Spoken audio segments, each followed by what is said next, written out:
It's the Real Estate Podcast, brought to you by ANZ Home Loans for financial well-beings. We saw these prices holding at a low rate.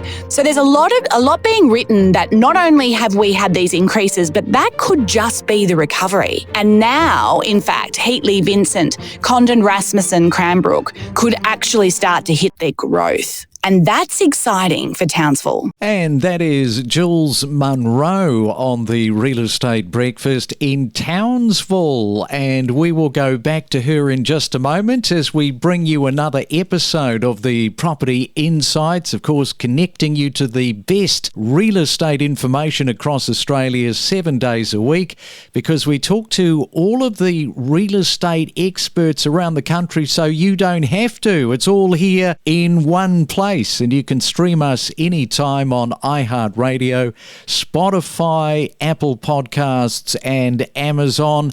The middle of our working week into another Wednesday, February the 12th.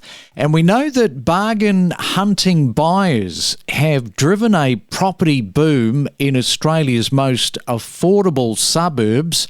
PropTrack data reveals that buyers flocked to areas where homes were under $500,000. I know it's weird to actually be saying that there are properties out there under 500 grand. And despite the absence of expected rate cuts, the fastest selling and high demand suburbs are poised for further growth in 2025. That is the prediction. Well, let's welcome in from Townsville, Jools Munro from Explore Property Munro Co.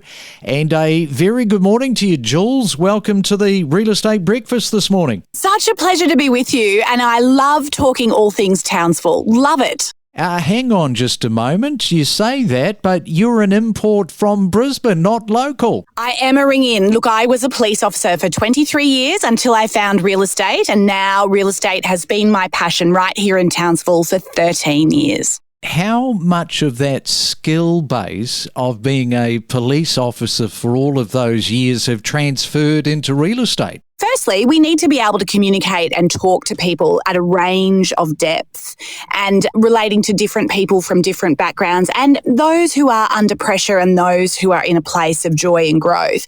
But secondly, when we know about real estate being a lot about data mining and data hunting, no one can stalk someone better than a police officer. Yeah, exactly right. Well, let's talk about these booming affordable suburbs. Demand for these homes have driven rapid price growth in suburbs across Perth. We know about that. Also Adelaide and regional Queensland. Townsville pretty much is dominated. I'm looking at the top 10 that PropTrack broke down.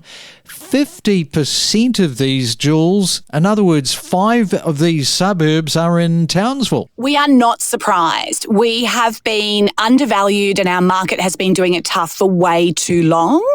We're not surprised that quality homes are available here and that we have hit the radar for investors and those migrating to North Queensland and calling Townsville home. So what about these suburbs? We've got suburbs like, let me look, Vincent, Heatley, we've got Cranbrook there, we've got Rasmussen and also Condon. These suburbs, so 2 of those suburbs are out on our Riverway suburbs. So they're a little further away from the epicentre of Townsville, and they have definitely been dominated by modern estates, but also some of our older homes. And they have been called our poorer cousins in the past, but watch them shine now. It's super exciting to see that. What we've also seen with Vincent, Heatley and Cranbrook these are some of our fringe suburbs to the city. They're very centrally located, but they've always been known for affordable housing, and they are full of ex-defence homes that are built with strength, but just never saw the popularity rise of the modern build. So our outer suburbs and our newer suburbs took over in popularity, and our more modest suburbs floundered there for many years. But now they are the go-to suburb because they are the most affordable. Yeah, so first-time home buyers that are listening, listen up here, because this suburb of Vincent, that is the third on the list. $436,000, that's the median value. In the last 12 months, 39.1% rise, but it is still well under 500k. Then you've got Heatley, number 4 on the list at $458,000. So the pricing under 500 grand is there. Rockhampton, Gladstone and Tweed Heads, that all saw significant growth as well in 2024, fueled by migration from other states. But let's talk about Townsville, because as far as migration is concerned, you're getting them coming from everywhere. We have population positive, and we certainly started that during COVID. As a real estate agent, my phone never rang as frequently from out of town as it did in COVID. And in that period, it absolutely was the people moving. It was family, friends, it was those who could work remotely, it was those working in national or federal educational or government jobs where they could pick up and relocate to somewhere far more affordable, no travel. People were eliminating 2 hours of travel in their day by relocating to our city centre. And our city centre is already a fantastic size, but population well over the 200,000 mark now. We really do stand out in the regional sphere for Queensland. Gladstone and Rockhampton are beautiful towns, but they don't shine as brightly as us. Yeah, so that's the point. Whilst Queensland is doing really well, Rockhampton, Gladstone and Tweed Heads, Townsville is bigger and it is shining a little bit brighter. Now let's go to Perth's northern eastern suburbs such as Midvale and Belga. They saw some increases of up to 35% in the last 12 months. Adelaide's most affordable northern suburbs, including Devore and Park, and we've talked about that suburb before, as well as Elizabeth North, also saw double-digit growth.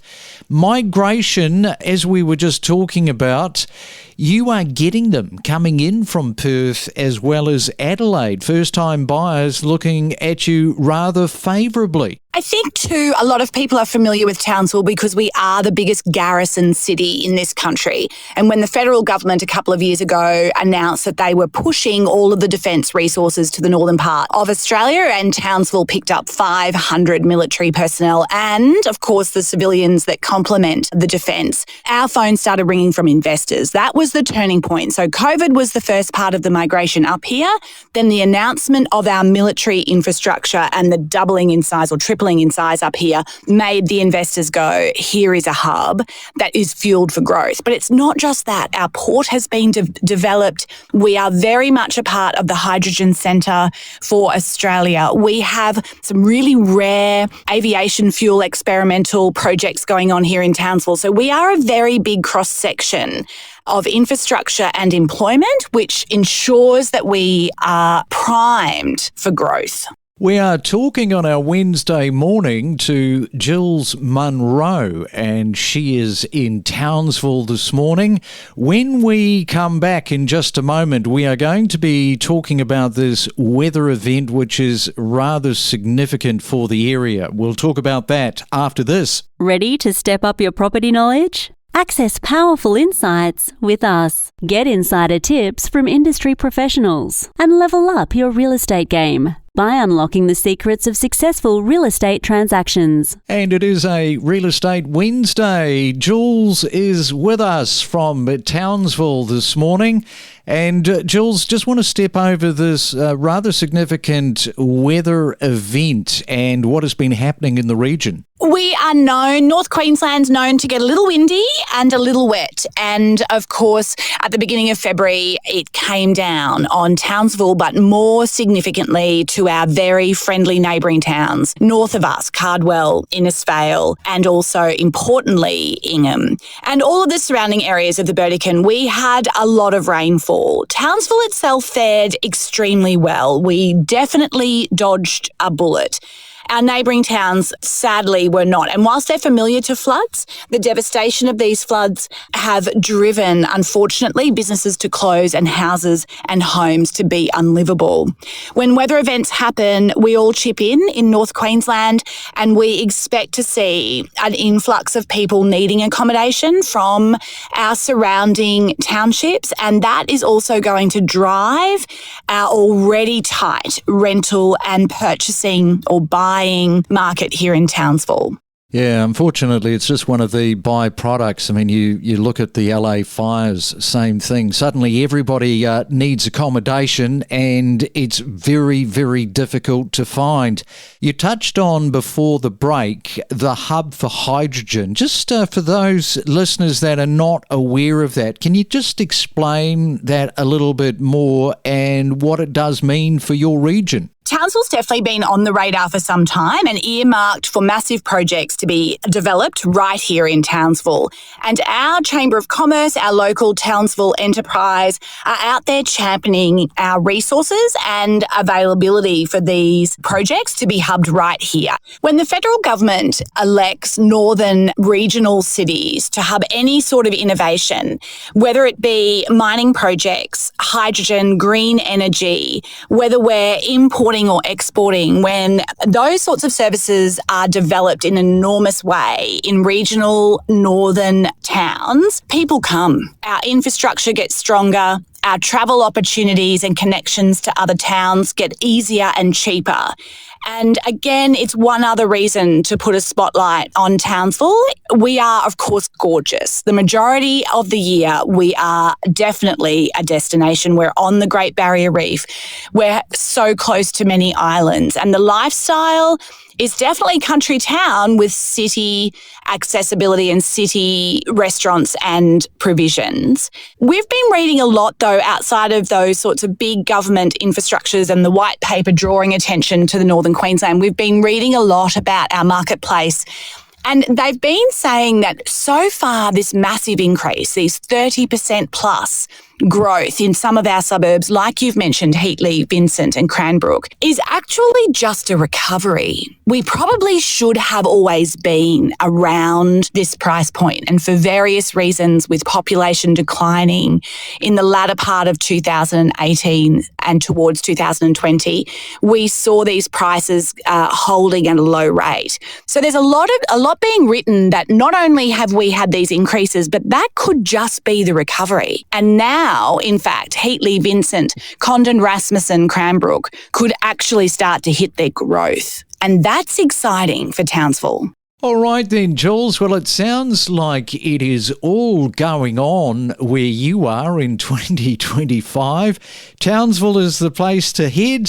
Thanks so much for coming on to the Real Estate Breakfast this morning. It's been such a pleasure, and just pop a little red dot on Townsville on your map. You need to get here quickly. We don't just report on real estate news, we take you to the source of the information. We produce more property podcasts every week than anyone else. We are your trusted guide for all things real estate. Craig, I think reinvesting is probably one of the smartest things first home buyers can do. I mean, I did it myself, so I'm probably a little bit biased, but I think it's an opportunity where you can buy a property, you can put some tenants in, you're not necessarily having to pay the full mortgage yourself. It allows them to take that proper step into the real estate market as well. But not all seem to understand the depreciation and the tax incentives.